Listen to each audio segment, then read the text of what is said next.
Assalamualaikum warahmatullahi wabarakatuh. Shalom. Perkenalkan, nama saya Nurlita Salahuddin. Saya adalah mahasiswa aktif Program Studi Bimbingan dan Konseling Fakultas Ilmu Pendidikan Universitas Negeri Manado. Video ini dibuat untuk melengkapi tugas mata kuliah Organisasi dan Administrasi Bimbingan dan Konseling, dan dosen yang bertanggung jawab pada mata kuliah ini yaitu Ner Hans Frans Pontorori dan Ci Deklai Nenggolan. Nah, semoga apa yang akan saya sampaikan ini dapat bermanfaat bagi kita semua. Nah, materi yang akan saya jelaskan ada 5 bagian. Yang pertama, manajemen layanan penempatan dan penyaluran. Yang kedua, manajemen referral. Yang ketiga, manajemen layanan konseling. Yang keempat, manajemen layanan konsultasi. Dan yang kelima, manajemen penilaian dan studi lanjut. Yang pertama, manajemen layanan penempatan dan penyaluran. Menurut Prayitno, layanan penempatan dan penyaluran adalah suatu kegiatan bimbingan yang dilakukan untuk membantu individu atau kelompok yang mengalami ketidaksesuaian antara potensi dengan usaha pengembangan dan penempatan individu pada lingkungan yang cocok bagi dirinya, serta pemberian kesempatan kepada individu untuk berkembang secara optimal. Tujuan layanan penempatan dan penyaluran ada 2, yaitu tujuan umum dan tujuan khusus. Tujuan umum, diperolehnya tempat yang sesuai bagi individu dan untuk pengembangan potensi dirinya. Tujuan khusus, membantu individu mencapai kematangan dalam mengembangkan penguasaan ilmu teknologi dan seni sesuai dengan program kurikulum, persiapan karir, atau melanjutkan studi. Fungsi manajemen layanan penempatan penyaluran ada 5 bagian. Yang pertama, fungsi pemahaman. Yang kedua, fungsi pencegahan. Yang ketiga, fungsi pengentasan. Yang keempat, fungsi pengembangan dan pemeliharaan. Dan yang kelima, fungsi advokasi. Metode yang dapat dilakukan pada layanan ini melalui inventarisasi data pribadi siswa, studi dokumentasi, menentukan bentuk-bentuk penempatan. Konselor dan konseli melakukan rencana bersama yang didasarkan atas asas kesukarelaan dan menentukan waktu dan tempat. Cara melaksanakan layanan penempatan dan penyaluran meliputi 1. Adanya perencanaan, 2. Pelaksanaan, 3. Evaluasi, dan 4. Tindak lanjut dan laporan. Bentuk layanan penempatan dan penyaluran ada 2. Yang pertama, penempatan dan penyaluran siswa di sekolah. Yang kedua, penempatan dan penyaluran siswa yang sudah lulus dari sekolah. Komponen layanan penempatan dan penyaluran. Yang pertama, adanya konselor. Yang kedua, subjek layanan dan masalahnya. Yang ketiga, potensi dan kondisi diri subjek layanan. Dan yang keempat, kondisi lingkungannya. Asas-asas pada layanan penempatan dan penyaluran yaitu asas kesukarelaan, asas keterbukaan, asas kekinian, asas kegiatan, dan asas kerahasiaan. Nah, sekarang manajemen referral. Manajemen referral atau yang sering disebut ahli tangan kasus.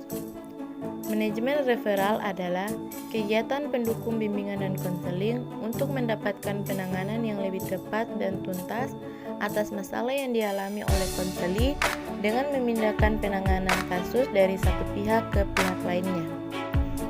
Kegiatan referral meliputi 2 jalur.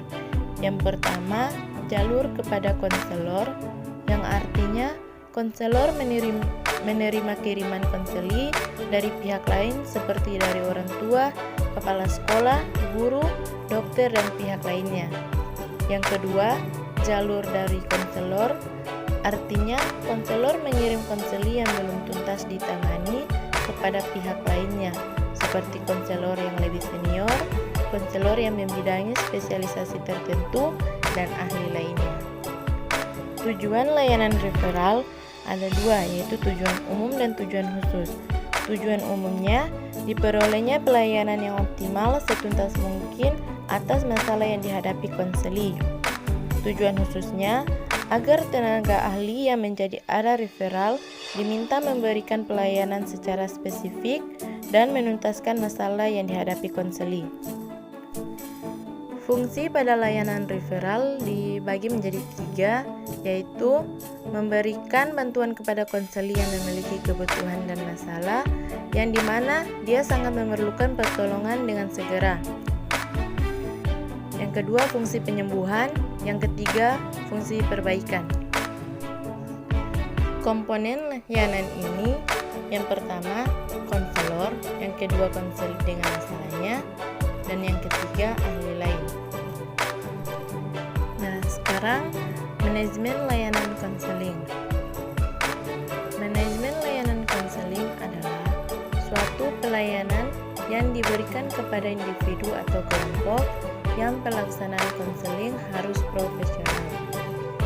Oleh karena itu, konselor harus mempunyai latar belakang pendidikan yang memadai dan terlebih sehingga dalam pelaksanaannya dia benar-benar melaksanakan pelayanan secara profesional. Tujuannya untuk membantu individu dalam mengembangkan tingkah laku yang efektif sehingga mampu meningkatkan keterampilan-keterampilan, minat, dan bakat yang ada pada diri individu. Ragam layanan konseling ada 7. Yang pertama, layanan pengumpulan data. Yang kedua, layanan informasi. Yang ketiga, layanan penempatan. Yang keempat, layanan bimbingan belajar. Yang kelima, layanan konseling perorangan atau individu. Yang keenam, layanan bimbingan kelompok. Dan yang ketujuh, layanan konseling kelompok. Nah, sekarang manajemen layanan konsultasi. Manajemen layanan konsultasi adalah proses dalam suasana kerjasama dan hubungan antara pribadi dengan tujuan memecahkan suatu masalah dalam lingkup profesional dari orang yang meminta konsultasi. Tujuannya agar konsulti dengan kemampuannya sendiri dapat menangani kondisi atau permasalahan yang dialami oleh pihak ketiga dan memiliki kemampuan diri yang berupa wawasan, pemahaman, dan caranya bertindak langsung untuk menangani masalah yang dialami oleh pihak ketiga. Komponen pada layanan konsultasi ada 3, yaitu yang pertama konselor, yang kedua konsulti, dan yang ketiga pihak ketiga dan materi layanan. Isi layanan konsultasi dapat menyangkut berbagai bidang kehidupan yang luas yang dialami oleh pihak ketiga. Teknik layanan konsultasi ada 2. Yang pertama, teknik umum, yang merupakan sejumlah tindakan yang dilakukan konselor untuk mengembangkan proses konseling konsultasi. Dan yang kedua, teknik khusus, dimaksudkan untuk mengubah tingkah laku klien atau konsulti, terutama berkenaan dengan masalah yang dialami oleh pihak ketiga.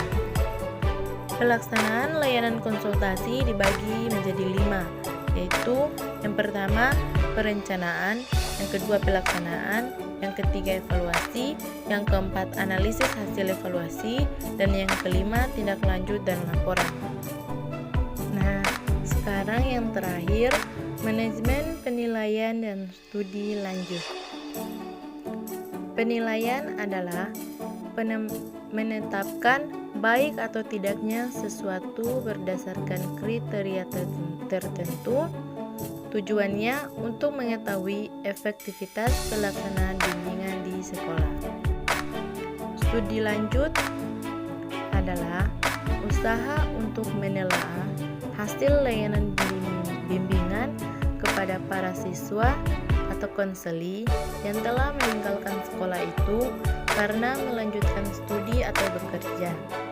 Tujuannya untuk mengetahui siapakah di antara mereka yang masih menginginkan bimbingan lebih lanjut.